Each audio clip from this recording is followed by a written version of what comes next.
it's a picture, we will edit using the features in Photoshop. So these features we will find there. So we will try to make it black and white.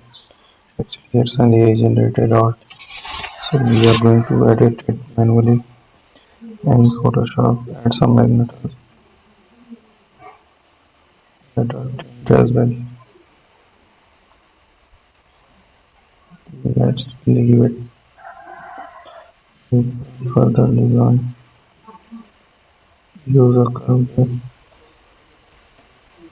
Make the changes.